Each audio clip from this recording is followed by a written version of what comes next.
ভূমিকা এই দিন এবং যুগে এটি একটি সাধারণ এবং শিক্ষিত অভ্যাস হয়ে দাঁড়িয়েছে যে একজনের জিহ্বা খুলে ফেলা এবং এটিকে ভুল উপায়ে ব্যবহার করা। এই আচরণের মাধ্যমে পার্থিব জিনিস পেলেও বক্তারা এই মনোভাবের চূড়ান্ত হারান।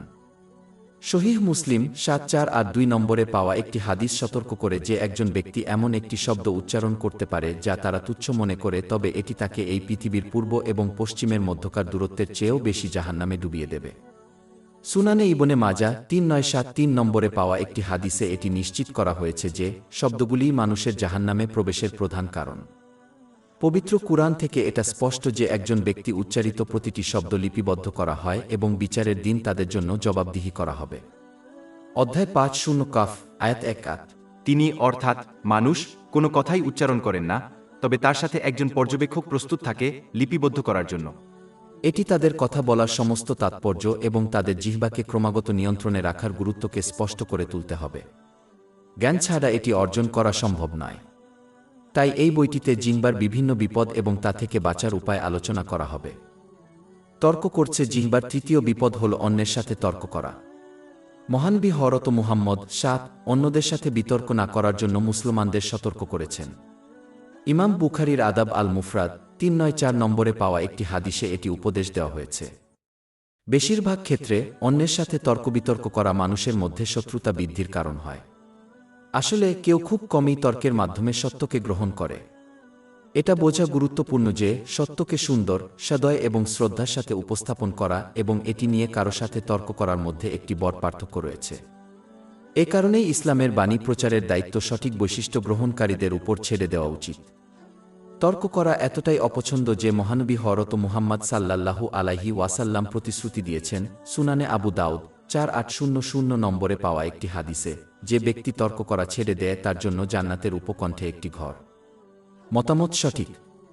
প্রকৃতপক্ষে জামিআত তিরমিজি ৩২৫৩ নম্বরে পাওয়া একটি হাদিস অনুসারে একজন ব্যক্তি তখনই সঠিক দিক নির্দেশনা থেকে বিচ্যুত হয় যখন তারা একটি তর্কমূলক মনোভাব গ্রহণ করে। অধ্যায় ৪৩ জুখরুফ আয়াত ৫-৮। তারা অর্থাৎ তুলনা, নিছক যুক্তি ছাড়া উপস্থাপন করেন, কিন্তু প্রকৃতপক্ষে তারা এমন একটি জাতি যা বিবাদের প্রবণতা রয়েছে। ক্রমাগত তর্ক করা, এমনকি যদি এটি সত্যের উপরে থাকে তবে তা বিতর্কে জয়ী হওয়ার জন্য প্রমাণকে মোচ দিতে এবং ভুল ব্যাখ্যা করতে পারে। এটি মন্দ, কারণ এটি কেবল কর্তাকেই নয়, যারা বিতর্ক শুনছে তাদেরও বিপদগামী করে। সুনানে ইবনে মাজাহ নং ২৫৪ এ প্রাপ্ত একটি হাদিসে যারা তর্কবিতর্ক ও তর্কবিতর্কের মাধ্যমে অন্যকে বোকা বানানোর জন্য জ্ঞান অন্বেষণ করে তাদের জন্য জাহান্নামের আগুনের কঠোর সতর্কবাণী দেওয়া হয়েছে। বেশিরভাগ ক্ষেত্রে তর্ক করা অপ্রয়োজনীয় এবং প্রত্যেকের জন্য আরও সমস্যার দিকে পরিচালিত করে। তাদের সাথে তর্ক করার পরিবর্তে যারা মিথ্যা কথা বলে তাকে উপেক্ষা করা ভালো, কারণ তাদের উদ্দেশ্য হল তর্ক করা। যারা এই মানসিকতা অবলম্বন করে তারা কেবল তাদের জ্ঞান এবং শ্রেষ্ঠত্ব প্রদর্শন করতে চায়, যা অহংকার মন্দ বৈশিষ্ট্যের দিকে নিয়ে যায়। সহিহ মুসলিমের ২৬৫ নম্বর হাদিসে প্রমাণিত যে যার অন্তরে অনুপরিমাণ অহংকার থাকবে সে জান্নাতে প্রবেশ করবে না। উপসংহারে, যে ব্যক্তি একটি তর্কমূলক মনোভাব অবলম্বন করে সে কখনই মনের শান্তি পাবে না, কারণ তারা তাদের মতামতকে চ্যালেঞ্জ করে তাদের উপর ক্রমাগত উত্তেজিত হবে। যদি একজন ব্যক্তি শান্তি চায় তবে তাকে তর্ক করা ছেড়ে দেওয়া উচিত। গীবত এবং অপবাদ জিহ্বার পরবর্তী বিপদগুলি হল পাপ, যা এই দিন এবং যুগের সমাজে প্রায়শই ঘটে থাকে, যেমন গীবত এবং অপবাদ। সহিহ মুসলিমের ৬৫৯৩ নম্বর হাদিসে মহানবী হযরত মুহাম্মদ সাল্লাল্লাহু আলাইহি ওয়াসাল্লাম গীবত ও অপবাদের অর্থ ব্যাখ্যা করেছেন। গীবত করা হল যখন কেউ তাদের পিঠের পিছনে এমনভাবে সমালোচনা করে যা তাদের কাছে অপছন্দনীয় হবে, যদিও এটি সত্য। যদিও অপবাদ গীবত করার মতেই, তবে উক্তিটি সত্য নয়। এই পাপগুলি প্রধানত বক্তৃতা জড়িত, কিন্তু অন্যান্য জিনিস অন্তর্ভুক্ত করতে পারে, যেমন হাতের সংকেত ব্যবহার করা। গীবত একটি বড় পাপ এবং পবিত্র কুরআনে মৃত লাশের গোশত খাওয়ার সাথে তুলনা করা হয়েছে। অধ্যায় ৪ আল হুজুরাত আয়াত ১-২। এবং একে অপরকে গুপ্তচর বৃত্তি বা গীবত করবেন না। তোমাদের কেউ কি মৃত অবস্থায় তার ভাইয়ের গোশত খেতে পছন্দ করবে? তুমি এটা ঘৃণা করবে। এটা বোঝা গুরুত্বপূর্ণ যে এই পাপটি একজন ব্যক্তি এবং মহান আল্লাহর মধ্যকার অধিকাংশ গুনাহের চেয়েও নিকৃষ্ট। এর কারণ হল একজন ব্যক্তি এবং মহান আল্লাহর মধ্যকার গুনাহসমূহ যদি পাপী আন্তরিকভাবে অনুতপ্ত হয় তবে তিনি ক্ষমা করে দেবেন। কিন্তু মহান আল্লাহ একজন গীবতকারীকে ক্ষমা করবেন না যতক্ষণ না তাদের শিকার প্রথমে তাদের ক্ষমা করে দেয়। যদি তারা তা না করে তাহলে বিচারের দিন গীবতকারীর নেক আমল তাদের শিকারকে ক্ষতিপূরণ হিসাবে দেওয়া হবে এবং ন্যাজ বিচার প্রতিষ্ঠিত না হওয়া পর্যন্ত শিকারের পাপ তাদের গীবতকারীকে দেওয়া হবে। এতে গীবতকারীকে জাহান্নামে নিক্ষেপ করা হতে পারে। এটি সহিহ মুসলিমের 6579 নম্বর হাদিসে নিশ্চিত করা হয়েছে। শুধুমাত্র গীবত করা বৈধ হয় যখন একজন অন্য ব্যক্তিকে বেআইনি ক্ষতির বিষয়ে সতর্ক করে এবং রক্ষা করে, বা যদি একজন ব্যক্তি তৃতীয় পক্ষের সাথে অন্যের বিরুদ্ধে অভিযোগের সমাধান করে, যেমন একটি আইনি মামলা। এই বদ পাপের কুফল সম্পর্কে প্রথমে জ্ঞান অর্জনের মাধ্যমে গীবত ও অপবাদ পরিহার করা উচিত। দ্বিতীয়ত, একজন ব্যক্তির কেবলমাত্র এমন শব্দগুলি উচ্চারণ করা উচিত যা তারা আনন্দের সাথে ব্যক্তির সামনে বলবে, সম্পূর্ণরূপে জেনে যে তারা এটিকে আক্রমণাত্মক উপায়ে নেবে না। তৃতীয়ত, একজন মুসলমানের কেবল তখনই অন্যের সম্বন্ধে শব্দ উচ্চারণ করা উচিত যদি তারা অন্য কেউ তাদের সম্পর্কে ওই বা অনুরূপ কথা বললে কিছু মনে না করে। অর্থ, তারা অন্যদের সম্পর্কে কথা বলতে হবে যেভাবে তারা চায় যে লোকেরা তাদের সম্পর্কে কথা বলুক। পরিশেষে, একজন মুসলমানের উচিত তাদের নিজেদের দোষত্রুটি সংশোধনের দিকে মনোনিবেশ করা এবং আন্তরিকভাবে করা হলে তা অন্যের গীবত ও অপবাদ থেকে বিরত থাকবে। অভিশাপ, জীবের পরবর্তী বিপদ। অভিশাপ হল যখন কেউ মহান আল্লাহর রহমতের জন্য মিনতি করে, যাকে অন্য কিছু থেকে সরিয়ে দেওয়া হয়। কে অভিশপ্ত এবং তার করুণা থেকে বঞ্চিত হওয়ার যোগ্যতা একমাত্র মহান আল্লাহই জানেন। তাই এই বোকা অভ্যাস পরিহার করা উচিত। যে ব্যক্তি এর যোগ্য নয় তাকে অভিশাপ দেওয়া একটি জঘন্য কাজ, এবং যে ব্যক্তি মহান আল্লাহর রহমত কামনা করে অন্য কারো কাছ থেকে দূরে সরে যেতে পারে, সে দেখতে পাবে যে এটি তাদের থেকে সরিয়ে দেওয়া হয়েছে। প্রকৃতপক্ষে মহানবী হযরত মুহাম্মদ সাল্লাল্লাহু আলাইহি ওয়াসাল্লাম জামে আত-তিরমিজি 2019 নম্বরে পাওয়া একটি হাদিসে স্পষ্ট করেছেন যে একজন প্রকৃত মুমিন অভিশাপ দেয় না। যে সকল মুসলমানদের অভিশাপ দেওয়ার অভ্যাস আছে তারা মহান আল্লাহ তাআলা এতটাই অপছন্দ করেন যে বিচারের দিন তারা সাক্ষী ও সুপারিশকারী হতে বঞ্চিত হবে। মহান আল্লাহ শেষ দিনে তাদের বাকি সৃষ্টির কাছে প্রদর্শন করা অপছন্দ করবেন। এটি সহিহ মুসলিম 6610 নম্বরে পাওয়া একটি হাদিসে নিশ্চিত করা হয়েছে। অবশেষে সহিহ বুখারীতে পাওয়া একটি হাদিস নম্বর 6652 একজন মুমিনকে অভিশাপ দেওয়ার তীব্রতা তুলে ধরে। মহানবী হযরত মুহাম্মদ সাল্লাল্লাহু আলাইহি ওয়াসাল্লাম ঘোষণা করেছেন যে একজন মুমিনকে অভিশাপ দেওয়া তাদের হত্যার শামিল। এমনকি যদি কেউ অভিশপ্ত হওয়ার যোগ্য হয় তবে তা পরিহার করা এবং তার পরিবর্তে এমন শব্দ উচ্চারণ করা নিরাপদ এবং বুদ্ধিমানের কাজ যা মহান আল্লাহকে খুশি করবে, যেমন তার স্মরণ। মিথ্যা প্রতিশ্রুতি, জীবের পরবর্তী বিপদ মিথ্যা প্রতিশ্রুতি করা। যে ব্যক্তি মিথ্যা প্রতিশ্রুতি দেয় তার তা ভঙ্গ করার উদ্দেশ্য থাকে, যা একটি পাপ, কারণ এটি সহিহ বুখারী 2749 নম্বর হাদিস অনুসারে মুনাফিকির একটি শাখা। সহিহ মুসলিম 213 নম্বরে পাওয়া একটি হাদিস যোগ করে যে ব্যক্তি নামাজ, রোজা এবং নিজেকে মুসলিম দাবি করলেও এমন আচরণ ভণ্ডামির একটি দিক গ্রহণ করেছে। পবিত্র কুরআন স্পষ্ট করে বলেছে যে সকল প্রতিশ্রুতি অবশ্যই পূরণ করতে হবে। অধ্যায় 5 আল মাইদা আয়াত 1। হে ঈমানদারগণ, সমস্ত চুক্তি পূর্ণ কর।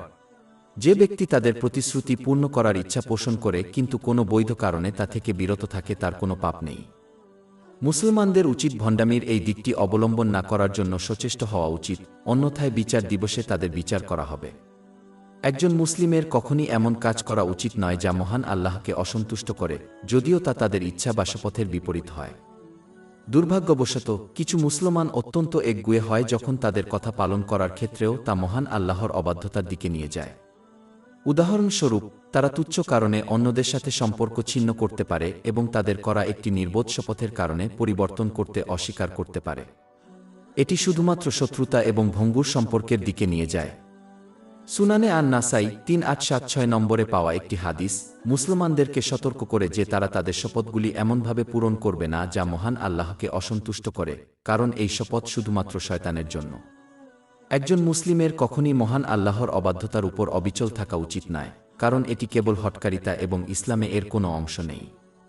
একজন মুসলিমের উচিত মহান আল্লাহর আনুগত্যে অবিচল থাকা, তার আদেশ নিষেধ থেকে বিরত থাকা এবং মহানবী হযরত মুহাম্মদ সাল্লাল্লাহু আলাইহি ওয়াসাল্লামের রেওয়ায়েত অনুযায়ী ধৈর্যের সাথে ভাগ্যের মোকাবিলা করার মাধ্যমে।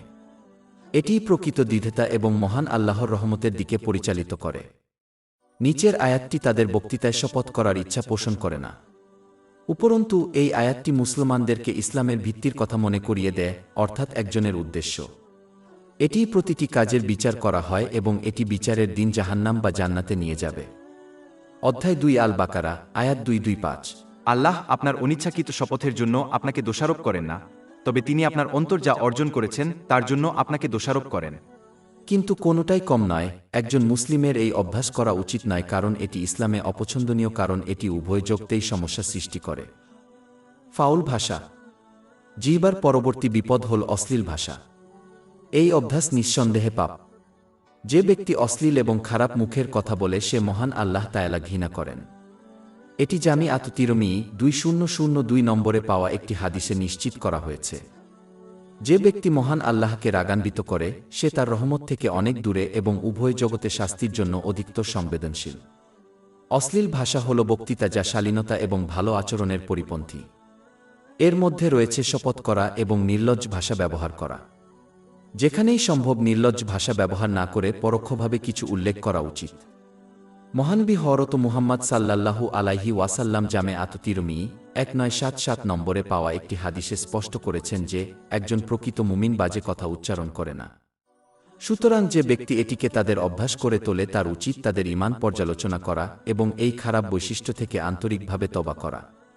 প্রকৃতপক্ষে জামে তিরমিজি 2027 নম্বরে পাওয়া একটি হাদিসে মহানবী মুহাম্মদ সাল্লাল্লাহু আলাইহি ওয়াসাল্লাম দ্বারা অশ্লীল ভাষা ব্যবহারকে ভণ্ডামির একটি শাখা হিসাবে নির্দেশ করা হয়েছে। একজন নির্লজ্জ ব্যক্তির উত্তর দেওয়া বোকামি এবং শুধুমাত্র পাপের দিকে নিয়ে যায়।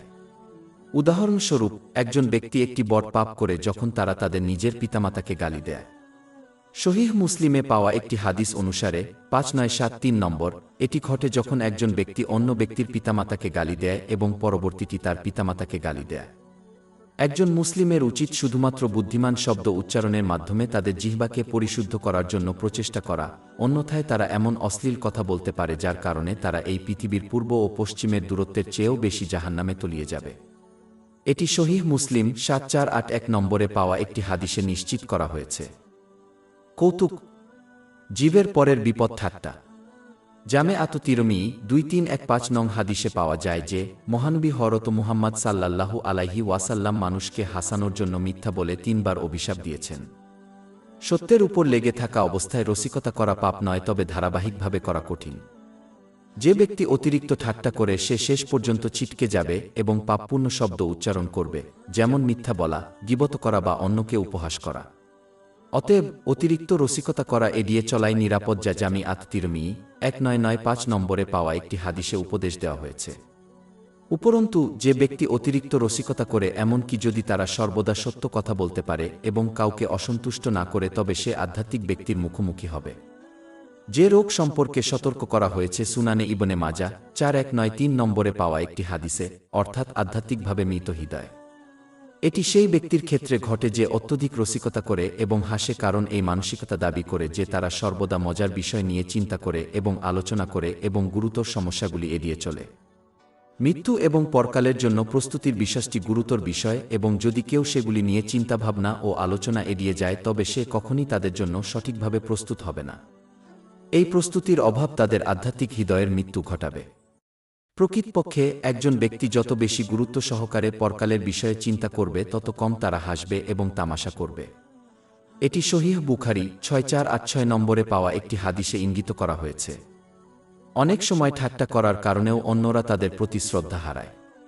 এটি অনেক সমস্যার সৃষ্টি করতে পারে, যেমন যখন তারা ভালো আদেশ দেয় এবং মন্দ নিষেধ করে তখন গুরুত্ব সহকারে না নেওয়া হয়, যদিও তা তাদের নিজের সন্তানদের জন্য হয়। অত্যধিক রসিকতা প্রায়শই লোকেদের মধ্যে শত্রুতার দিকে নিয়ে যায়, কারণ কেউ সহজেই বিষয়গুলিকে গুরুত্ব সহকারে নিতে পারে। এর ফলে সম্পর্ক ভেঙে যায় এবং ভেঙে যায়। এমনকি কৌতুকের কারণে অনেকে শারীরিক ও মানসিকভাবে আহত হয়েছেন। এছাড়াও ঠাট্টা করার সময় উচ্চস্বরে বা পুরো মুখে হাসি এড়ানো উচিত, কারণ এটি ইসলামে অপছন্দনীয়। সহিহ বুখারী 6092 নম্বরে পাওয়া একটি হাদিস অনুসারে মহানবী হযরত মুহাম্মদ এর হাসি ছিল একটি হাসি। একজন মুসলিমের উচিত যে কোনো মূল্যে মিথ্যা বলা এড়িয়ে চলা, এমনকি তামাশা করার সময়ও এটি তাদের জান্নাতের মাঝখানে একটি ঘর পেতে পারে। এটি সুনানে আবু দাউদ 4800 নম্বরে পাওয়া হাদিস দ্বারা নিশ্চিত করা হয়েছে। এর অর্থ এই নয় যে একজন মুসলমানের মোটেই রসিকতা করা উচিত নয়। অন্যান্য পাপ যেমন মিথ্যা বলা এড়িয়ে চলার সময়ে রসিকতা করা গ্রহণযোগ্য, যেমনটি মহানবী মুহাম্মদ সাল্লাল্লাহু আলাইহি ওয়াসাল্লাম মাঝে মাঝে রসিকতা করেছেন। জামিআত তিরমিজি 1990 নম্বরে পাওয়া একটি হাদিসে এটি নিশ্চিত করা হয়েছে। এটি অতিরিক্ত রসিকতা যা কোনো পাপের সাথে সম্পর্কিত হলে এটি অপছন্দনীয় এবং গুনাহের কাজ। নিজের ইচ্ছা পূরণের জন্য ইচ্ছাকৃতভাবে মহানবী মুহাম্মদ সাল্লাল্লাহু আলাইহি ওয়াসাল্লামের একটি ঐতিহ্যের ভুল ব্যাখ্যা করা পাপ। যদি মহানবী হযরত মুহাম্মদ সাল্লাল্লাহু আলাইহি ওয়াসাল্লাম এর সাথে সংযুক্ত কোনো পাপ না করে কদাচিৎ কৌতুক করেন তাহলে মুসলমানদেরও তা করা উচিত এবং নিজেদের ইচ্ছা পূরণের জন্য সীমা অতিক্রম করা উচিত নয়। উপরন্তু মানুষের সাথে প্রফুল্ল হওয়ার মধ্যে একটি বড় পার্থক্য রয়েছে, যেমন হাসি এবং অতিরিক্ত রসিকতা। ইমাম বুখারীর আদাব আল মুফরাদ 301 নম্বর হাদিস অনুসারে প্রফুল্ল হওয়া মহান আল্লাহর একটি নিয়ামত। এমনকি অন্যদের স্বাচ্ছন্দ্য বোধ করার জন্য হাসি দেওয়াকে জামিআত তিরমিজিতে পাওয়া একটি হাদিস অনুসারে দাতব্য কাজ হিসাবে লিপিবদ্ধ করা হয়েছে। সংখ্যা 1970। তাই একজনের বিশ্বাস করা উচিত নয় যে অতিরিক্ত রসিকতা এড়িয়ে যাওয়ার মানে হল যে মানুষ সবসময় দুঃখী এবং বিষণ্ণ মেজাজে থাকা উচিত। মিথ্যা কথা। জিহ্বার পরবর্তী বিপদ সম্ভবত জিহ্বা দিয়ে সংঘটিত সবচেয়ে সাধারণ পাপ, যথা মিথ্যা বলা। মিথ্যা বলা অগ্রহণযোগ্য যে এটি একটি ছোট মিথ্যা যা প্রায় একটি সাদা মিথ্যা বলা হয় বা যখন কেউ একটি রসিকতা হিসাবে মিথ্যা বলে। এই ধরনের মিথ্যা সব হারাম। প্রকৃতপক্ষে যে মানুষকে হাসানোর জন্য মিথ্যা বলে তাই তাদের উদ্দেশ্য কাউকে ধোঁকা দেওয়া নয়। জামিআত তিরমিজি 2315 নম্বরে পাওয়া একটি হাদিসে 3 বার অভিশাপ দেওয়া হয়েছে। আরেকটি জনপ্রিয় মিথ্যা যা লোকেরা প্রায়শই এই বিশ্বাস করে বলে যে এটি একটি পাপ নয় যখন তারা শিশুদের সাথে মিথ্যা বলে। এটি নিঃসন্দেহে একটি গুনাহ, যেমন সুনানে আবু দাউদ 4991 পাওয়া যায়। বাচ্চাদের সাথে মিথ্যা বলা পরিষ্কার মূর্খতা, কারণ তারা এই পাপপূর্ণ অভ্যাসটি শুধুমাত্র বড়দের কাছ থেকে গ্রহণ করবে যে তাদের সাথে মিথ্যা বলে। এই ধরনের আচরণ দেখায় যে শিশুদের মিথ্যা বলা গ্রহণযোগ্য যখন এটি ইসলামের শিক্ষা অনুযায়ী গ্রহণযোগ্য নয়। শুধুমাত্র খুব বিরল এবং চরম ক্ষেত্রে মিথ্যা বলা গ্রহণযোগ্য, উদাহরণস্বরূপ একটি নিরপরাধ ব্যক্তির জীবন রক্ষা করার জন্য মিথ্যা বলা। জামিআত তিরমিজি 1971 নম্বরে পাওয়া একটি হাদিস অনুসারে মিথ্যা বলা এড়িয়ে চলা জরুরি। এটি অন্যান্য গুনাহের দিকে নিয়ে যায়, যেমন গীবত করা এবং উপহাস করা। এই আচরণ একজনকে জাহান্নামের দরজার দিকে নিয়ে যায়। যখন কোনো ব্যক্তি মিথ্যা বলতে থাকে তখন মহান আল্লাহ তাকে মহান মিথ্যাবাদী হিসেবে লিপিবদ্ধ করেন। কিয়ামতের দিন একজন ব্যক্তির কি ঘটবে তা ভবিষ্যদ্বাণী করতে একজন আলেম লাগে না, যাকে মহান আল্লাহ মহান মিথ্যাবাদী হিসাবে লিপিবদ্ধ করেছেন। সমস্ত মুসলমানই ফেরেশতাদের সঙ্গ কামনা করে, তবুও যখন কেউ মিথ্যা বলে তখন তারা তাদের সঙ্গ থেকে বঞ্চিত হয়। প্রকৃতপক্ষে মিথ্যাবাদীর মুখ থেকে বাদ দেওয়া দুর্গন্ধ ফেরেশতাদের তাদের থেকে 1 মাইল দূরে সরে যায়। জামিআত তিরমিজি 1972 নম্বরে প্রাপ্ত একটি হাদিসে এটি নিশ্চিত করা হয়েছে। মিথ্যা কথা বলা যা সমাজে অন্যদের মধ্যে ছড়িয়ে পড়ে এমন একটি গুরুতর পাপ যে সহিহ বুখারীর 7047 নম্বর হাদিস অনুসারে যদি কেউ এটি করে এবং অনুতপ্ত হতে ব্যর্থ হয় তবে তার মৃত্যুর পর তাকে এমন শাস্তি দেওয়া হবে যে একটি লোহা তাদের মুখে হুক বসানো হবে এবং তাদের মুখের চামড়া ছিঁড়ে ফেলা হবে। তাদের মুখ অবিলম্বে পুনর্জন্ম হবে এবং প্রক্রিয়া তারপর পুনরাবৃত্তি করা হবে। কিয়ামত পর্যন্ত এটি অব্যাহতভাবে ঘটবে। উপসংহারে বলা যায়, সকল মুসলমানের উচিত সকল প্রকার মিথ্যা কথা এড়িয়ে চলা, তারা কার সাথে কথা বলুক না কেন। আপনার ব্যবসা মনে জিহ্বার প্রথম বিপদ হল এমন জিনিস সম্পর্কে কথা বলা যা একজন ব্যক্তির চিন্তা করে না। যে ব্যক্তি এই মনোভাব পোষণ করবে সে তার মূল্যবান সময় থেকে বঞ্চিত হবে। বেশি সময় ছাড়া সবই কেনা যায়। সময় নষ্ট করা একজন ব্যক্তির জন্য আখেরাতের জন্য একটি বড় আফসোস হবে যখন তারা তাদের সময়কে সঠিকভাবে কাজে লাগাতে পেরেছে। যদিও কিছু জিনিস উচ্চারণ করে এমন ব্যক্তি যে তাদের ব্যবসায় কিছু মনে করে না তা পাপ নয়, এটা স্পষ্ট যে তারা তাদের সময়কে আরও বেশি উৎপাদনশীল উপায়ে ব্যবহার করতে হারিয়েছে।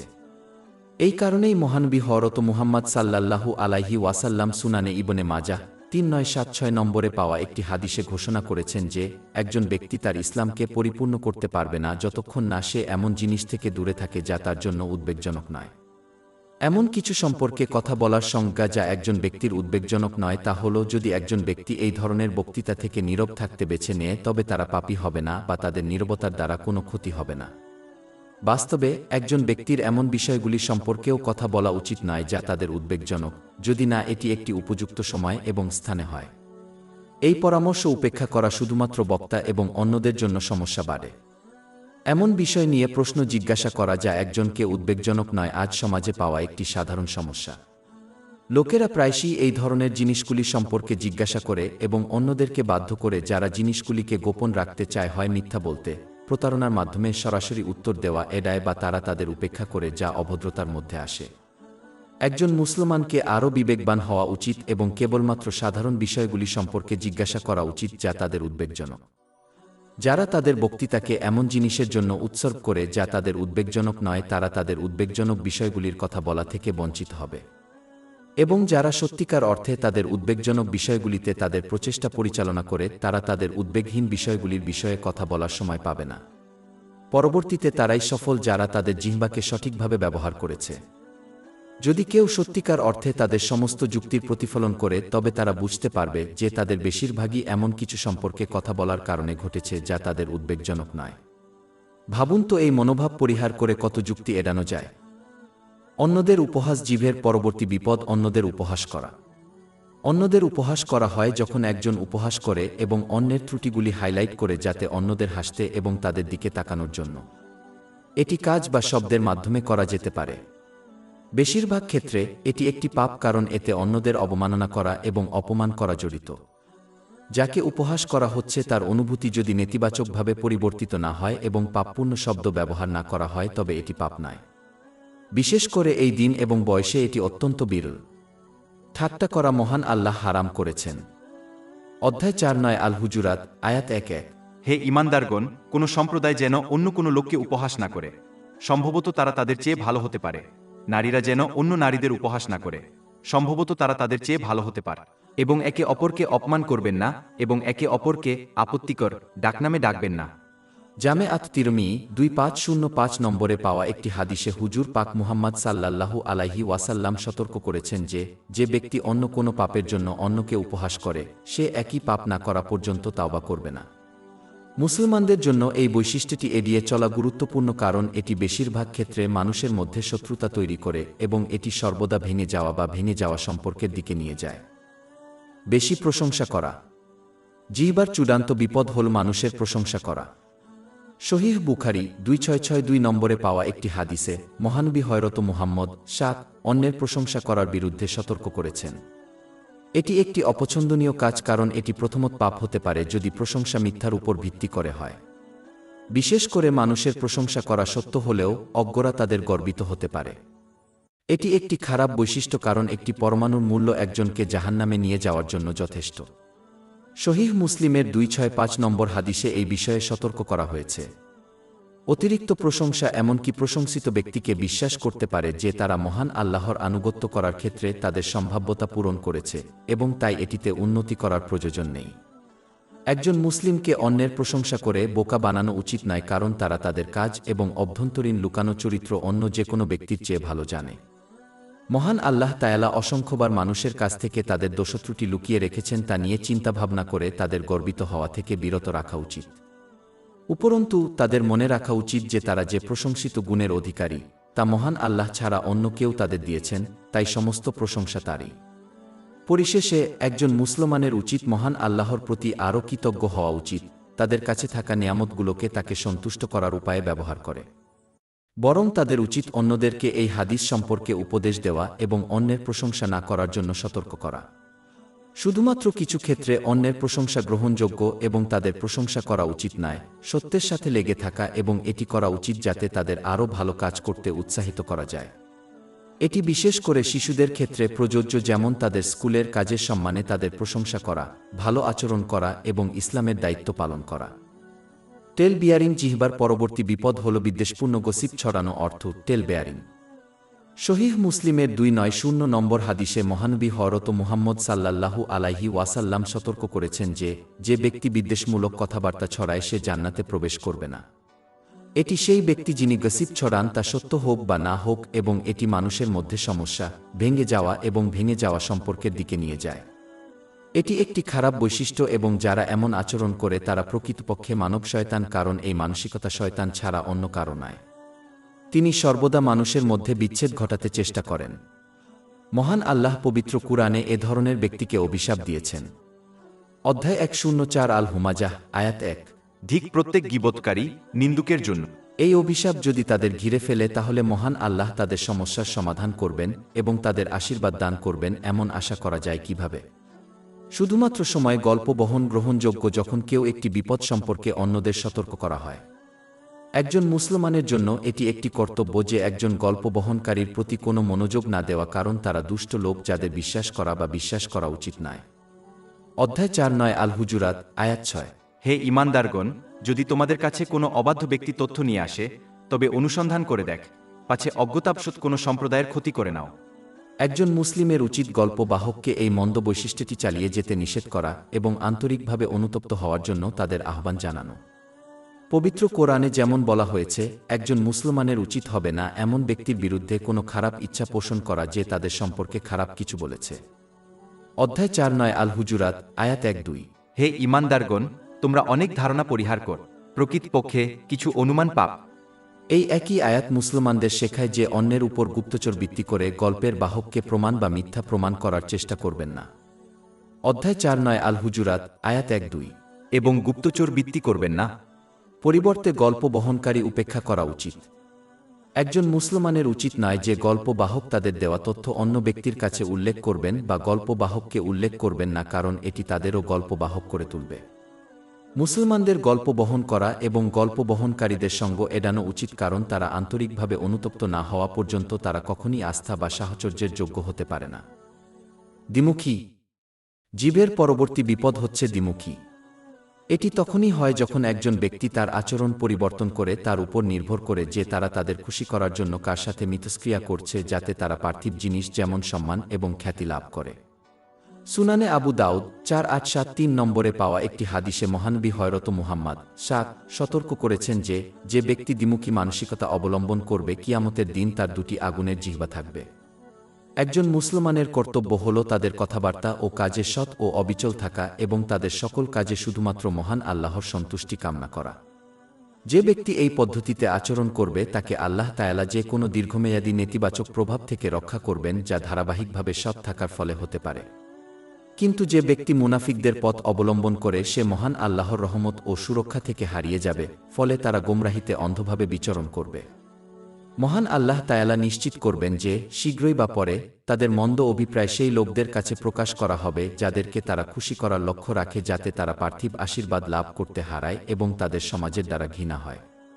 এই পার্থিব শাস্তি আখেরাতে তাদের জন্য সংরক্ষিত শাস্তির তুলনায় সামান্য, যদি না তারা আন্তরিকভাবে অনুতপ্ত হয়। বক্তৃতার প্রকারভেদ। সবসময় মনে রাখতে হবে যে কথা বলার ধরন 3 প্রকার। প্রথম প্রকার থেকে চুপ থাকা উচিত, যা সম্পূর্ণ ক্ষতিকর। দ্বিতীয় প্রকারটি কেবল সময় নষ্ট করে, যা শেষ বিচারের দিনে বড় আফসোস হবে। এই ধরনের কথাবার্তা যা উপকারীও নয় ক্ষতিকরও নয়। শেষ প্রকারের একজনকে নিযুক্ত করা উচিত, যা উপকারী বক্তৃতা। এই কাঠামো অনুসারে কথার 2/3 একজনের জীবন থেকে মুছে ফেলা উচিত। অপ্রয়োজনীয় বক্তৃতা। জিহ্বার দ্বিতীয় বিপদ হল অতিরিক্ত অপ্রয়োজনীয় কথাবার্তা। বেশিরভাগ ক্ষেত্রে এটি একটি পাপ হিসাবে বিবেচিত হয় না, কিন্তু আগের অধ্যায়ে যেমন উল্লেখ করা হয়েছে, এতে একজনের মূল্যবান সময় নষ্ট হবে, যা পরকালে তাদের জন্য বড় আফসোসের কারণ হবে। উপরন্তু অতিরিক্ত বক্তৃতা সাধারণত গীবত করার মতো পাপপূর্ণ কথাবার্তার দিকে নিয়ে যায়। মনে রাখতে হবে যে তাদের বক্তব্য প্রকৃতপক্ষে একটি চিঠি যা তারা মহান আল্লাহকে লেখে। একজন ব্যক্তির পক্ষে এই চিঠিটি অতিরিক্ত শব্দ দিয়ে পূর্ণ করা অপমানজনক হবে, যা তাদের বা এই পৃথিবীতে বা পরকালে অন্যের জন্য কোনো উপকারী নয়। প্রকৃতপক্ষে মহানবী মুহাম্মদ সাল্লাল্লাহু আলাইহি ওয়াসাল্লাম সহিহ বুখারী 2408 নম্বরে পাওয়া একটি হাদিসে উপদেশ দিয়েছেন যে মানুষ যখন অনর্থক শব্দ উচ্চারণ করে তখন মহান আল্লাহ অপছন্দ করেন। অনেক হাদিস থেকে এটা স্পষ্ট যে মহানবী হযরত মুহাম্মদ সাল্লাল্লাহু আলাইহি ওয়াসাল্লাম অপ্রয়োজনীয় শব্দ উচ্চারণ করেননি এবং এর প্রতি অপছন্দ প্রকাশ করেছেন।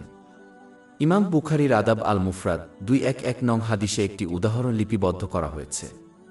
অতএব এই বৈশিষ্ট্যটি পরিহার করা একজন মুসলমানের কর্তব্য। উপসংহার। এটা পরিষ্কার করা হয়েছে যে জিহ্বার অসংখ্য বিপদ রয়েছে। অতএব মুসলমানদের জন্য তারা যা বলে তা সম্পর্কে অবিরত সচেতন হওয়া অত্যাবশ্যক, কারণ বিচারের দিনে তাদের জাহান্নামে পতিত হতে শুধুমাত্র একটি শব্দ লাগে। এটি সুনানে ইবনে মাজাহ 3970 নম্বরে পাওয়া একটি হাদিসে নিশ্চিত করা হয়েছে। এটি গুরুত্বপূর্ণ যে একজন ব্যক্তি কথা বলার আগে চিন্তা করে এবং কেবল তখনই এগিয়ে যায় যখন শব্দগুলি পাপ বা নিরর্থক হবে না। এটি একজন বুদ্ধিমান ব্যক্তির লক্ষণ। সহিহ মুসলিমের 176 নম্বর হাদিসে মহানবী হযরত মুহাম্মদ উপদেশ দিয়েছেন, একজন মুসলিমের জন্য জিহ্বার সমস্ত বিপদ থেকে বাঁচার উপায় হয় ভালো কথা বলা বা চুপ থাকা। জিহ্বার বিপদ সম্পর্কে জ্ঞান অর্জন এই শিক্ষাকে কার্যকর করবে। কিন্তু কোনো মুসলমান যদি অজ্ঞ থেকে যায় তাহলে তারা তাদের কথার মাধ্যমে অনেক পাপ করে ফেলবে তা না বুঝেও। এ কারণেই জ্ঞান অর্জনকে সকল মুসলমানের জন্য ফরজ করা হয়েছে, যা সুনানে ইবনে মাজাহ 224 নম্বর হাদিসে পাওয়া যায়।